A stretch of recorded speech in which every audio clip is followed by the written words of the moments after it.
Voices in my head, they counsel me, they understand, they talk to me.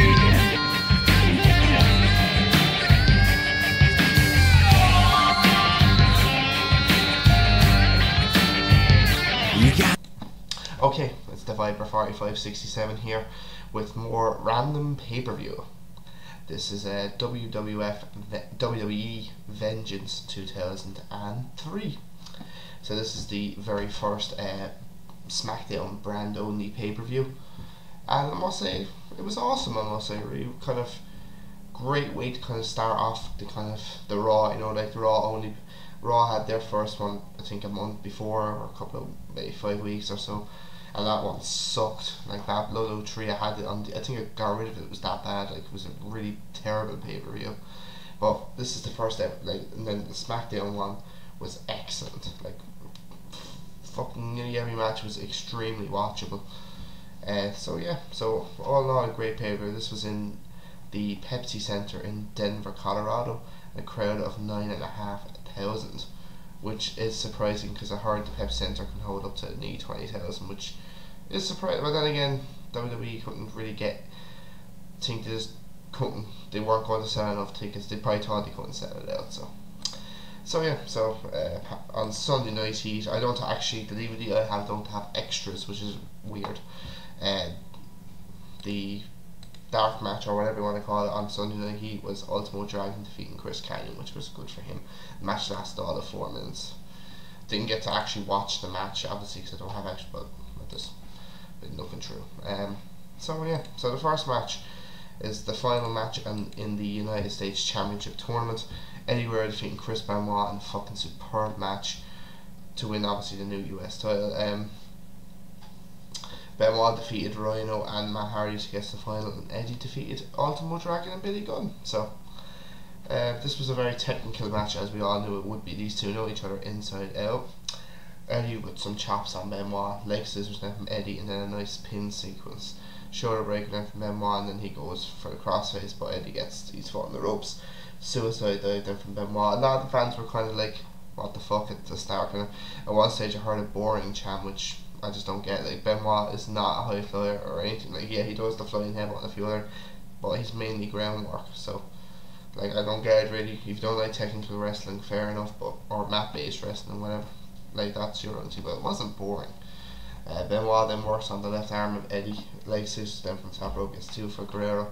Back suplex and then from Guerrero. And Eddie and Benoit then both trade chops. Backdrop then from Benoit. Then a back suplex from the top rope from Benoit. He covers Eddie, and that gets 2. 2 German suplexes from Benoit, but Eddie blocks the third one, but Benoit gets in the crossface, but Eddie again gets the ropes. Eddie then goes for the 3 amigos, but the third one, he goes for a superplex off the top rope, which was beautiful. Eddie then goes for the frog splash, but missed, but hits the side of Benoit. Powerbomb from Benoit, then gets 2. Benoit gets the crossface again, but again Eddie gets the ropes. Ref gets bumped at least 3 times in this match. Eddie hits Benoit with the title, and then a frog splash, but Eddie gets 2. So Eddie gets the belt. Like, this time he hits the ref with it, plus puts the belt on Benoit to make sure that if the ref got up, then he'd disqualify Benoit. But Eddie lays down, but obviously the referee, he hit the referee so hard he didn't get up. Crossface and Eddie taps, but the ref is still down. German from Benoit, and the ref is trying to get to the US title, which Eddie has. Benoit Benoit a flying headbutt, but he headbutts the ref, thanks to the referee pulling the ref into the way of Benoit. Rhino comes out and you think he's going to gore Guerrero, but he gores Benoit, and another frog splash gets the win for Eddie. So yeah, so overall a great match. Didn't like the interference by Rhino, fair enough. I know they probably wanted to turn him heel, but I just didn't get it really, so I'll give it 4 1/4 star. Then we see Mr. McMahon's definitely talking about being tombstoned by Kane that previous week on Raw. He said he's going to confront Kane tomorrow night on Raw, which is good for him. Next match, then we have an indecent proposal match, which is weird. Jerry Noble defeats Billy Gunn. Okay, good match. Actually, I enjoyed that, I must say. If Noble wins, he gets to sleep with Tori, which is great for him. Which I think is on next week on SmackDown that next week. Plus, he really wants to have sex with her, which makes Nydia very jealous. Noble brings down his love case, going with a big boot that bounces the case into Noble's face. Drop kick then from Noble. Noble works the knee of Gunn, which Gunn sells, which is a surprise. Nydia then comes out to the ring, the one and only from Gunn. Neckbreaker then gets 2 for Gunn, and then the Diamond Core gets 2 as well. Noble then with a DDT on Gunn that gets 2 after Nydia putting the Billy Gunn's foot on the rope. Noble kisses Tori, Nydia slaps Noble, Noble pushes Billy Gunn into Tori, he rolls him up and holds the tights for the win. So yeah, short match but pretty decent, I must say. Really enjoyed it. I give it 2 stars, no problem. Really enjoyable match, I must say. So Noble gets to have sex with Tori, so which is great for him. I actually didn't see that SmackDown. I presume Tori and Gunn had some, and Nydia had some sort of revenge thing waiting for him. So then we see Funaki interviewing the APA. They invite him to their Invitational barroom brawl, which is he gets excited for, and then a guy walks past dressed as the Easter Bunny and basically Fruit says, "Well, I'll be damned." So that's probably where it all started from, which was fucking hilarious. Then next time we had the APA Invitational barroom brawl, which Bradshaw won. I actually thought it was quite funny, I must say. The guys that were in it were Shannon Moore, Doink the Clown, yes, Farouk obviously, Bradshaw, Brother Love, Nunzio, Matt Hardy, Chris Canyon, Dalgan, Danny Basham, the Easter Bunny, Sean O'Hare, John Morrison, or Johnny Nitro if you want to call him, or John Hayden as he's called there, Orlando Jordan, Funaki, Los Consequentors, which is Rob Conway and John Jeter, the Brooklyn Brawler, Johnny Stamboli, Chuck Palumbo, Matt Cavatelli, and Spanky. So it was quite funny, I must say. There was Sean O'Hare gets a pool cue and hits Bradshaw and Farouk, and then Farouk then Funaki's just sitting there drinking beer saying "fuck y'all," which was funny. Spanky falls off the bar, which was funny. Brother Loves rams Shannon Moore through a mirror. Bradshaw rams the East Bunny through the bar, the wall part of the bar. Matt Hardy gets rid of the Bastions through a table. Bradshaw wins after getting rid of Brother Love. So I enjoyed it. I think it was quite funny. Some people don't. I like it. I give it a star and a half because it's comical, really. Noble then talks to a guy about Tori.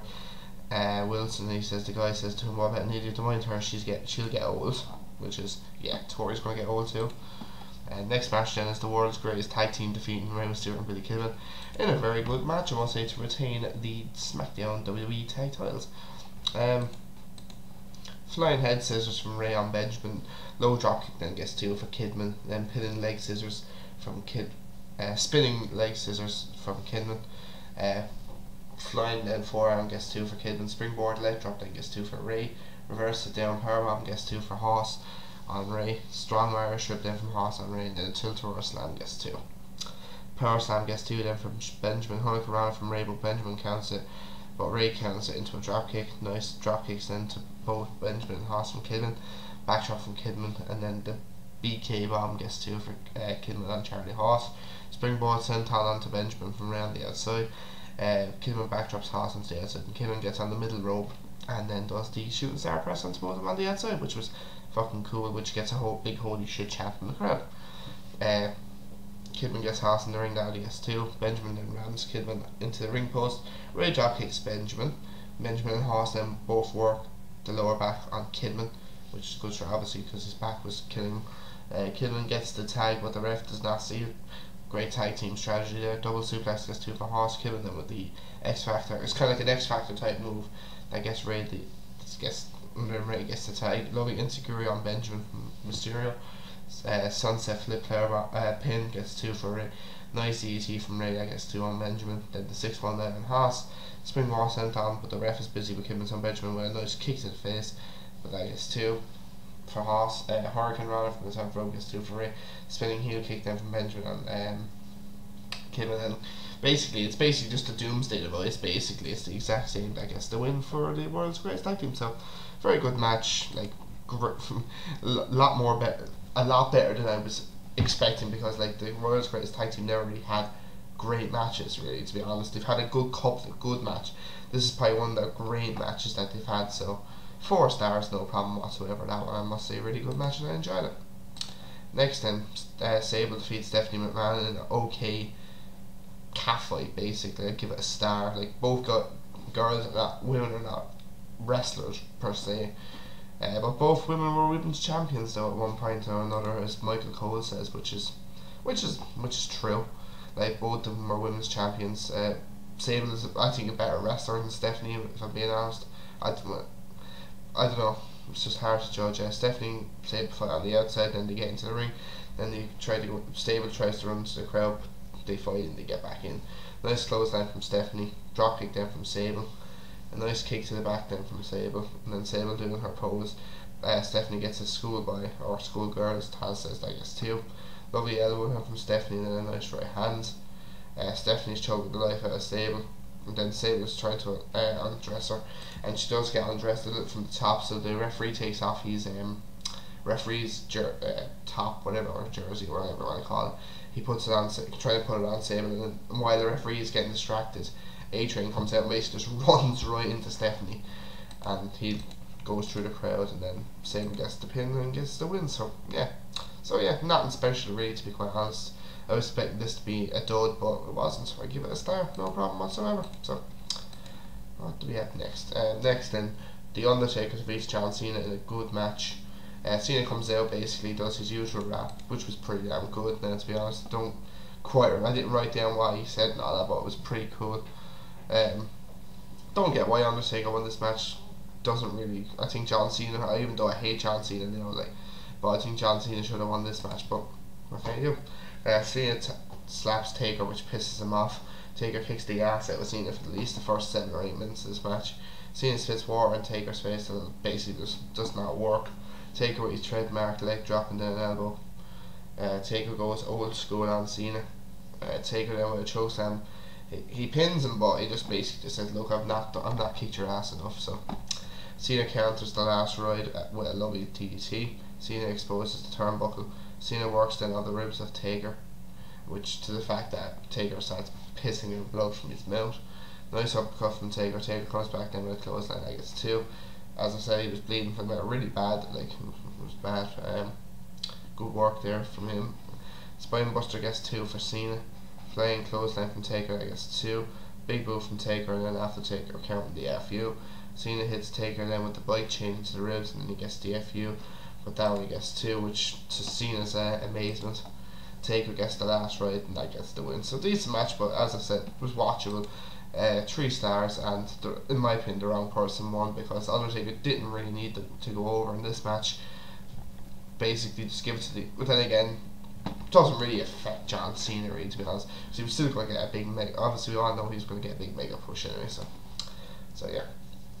Next match then, Vince McMahon defeats Zach Gowen in a match.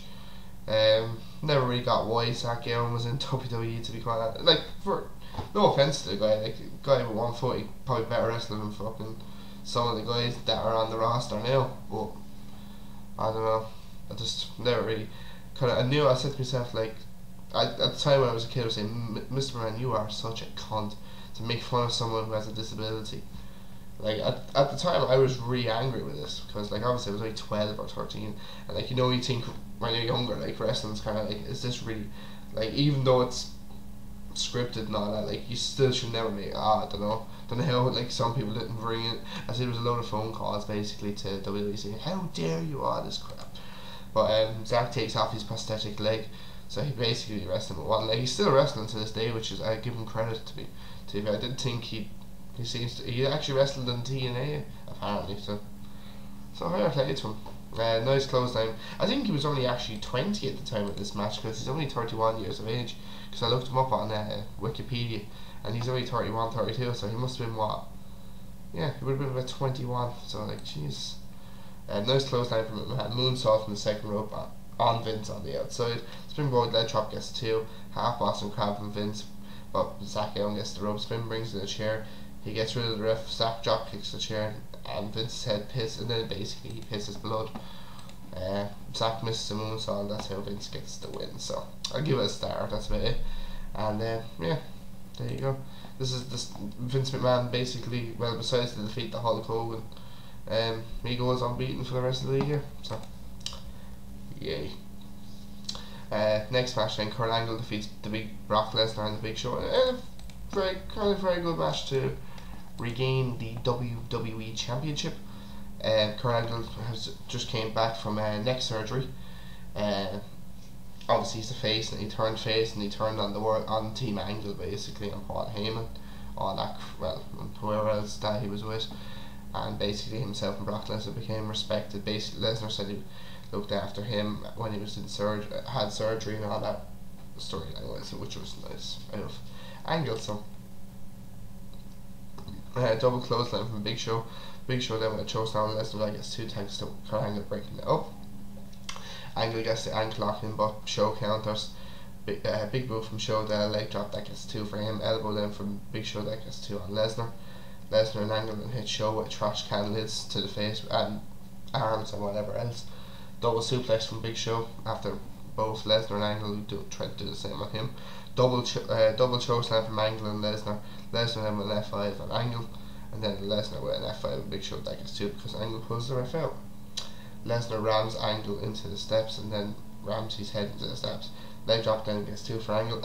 Angle is pissing blood obviously, but the chair obviously stuff at the steps. Show goes for a superplex from the top, but Lesnar counts it into a fucking wicked powerbomb.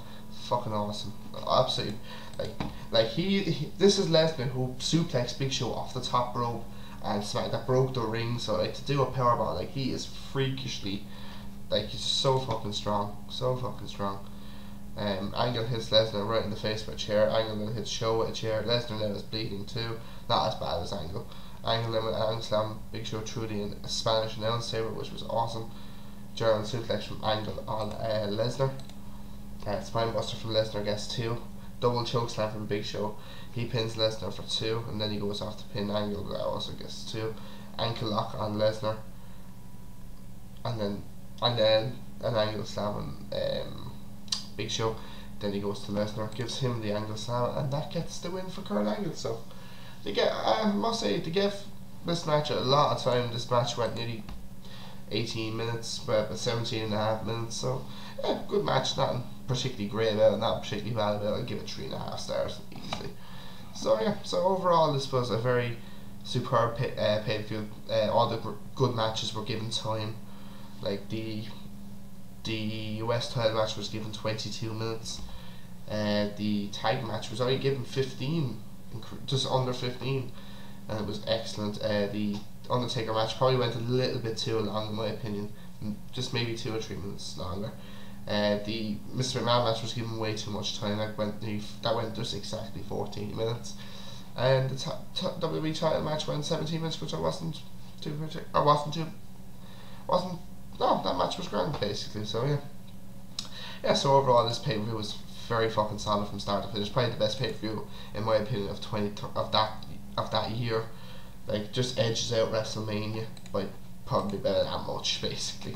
Because there was, like, I think basically considering this was like a throwaway pay, like nobody was expecting it to be this good. No, I don't think anyone, even the most biased WWE fan, would have said, nah, this wouldn't have been as good as it. It was probably going to be okay to good, but not this. This was great. This is a great pay per view. 8.5 easily. So yeah. So this is another episode done. I have 2 more random pay-per-views to do before I go on holiday. So obviously I'm doing this every 2 weeks. I might even get 2 weeks. I have 3 more to do before I go on holiday in July, because I'm going to Salou, which is in Spain, on the 9th of July. So I'm going to stop maybe 2 weeks before the holiday, just kind of get myself ready for the holiday, and then I might not be doing it again until maybe 2 weeks after I come back. Because obviously I'm going from Monday to Monday, so like obviously I won't be able to do a video the next day. So this was the Viper 4567. Please subscribe, like, comment, and I will talk to you guys in the next video. And take it easy.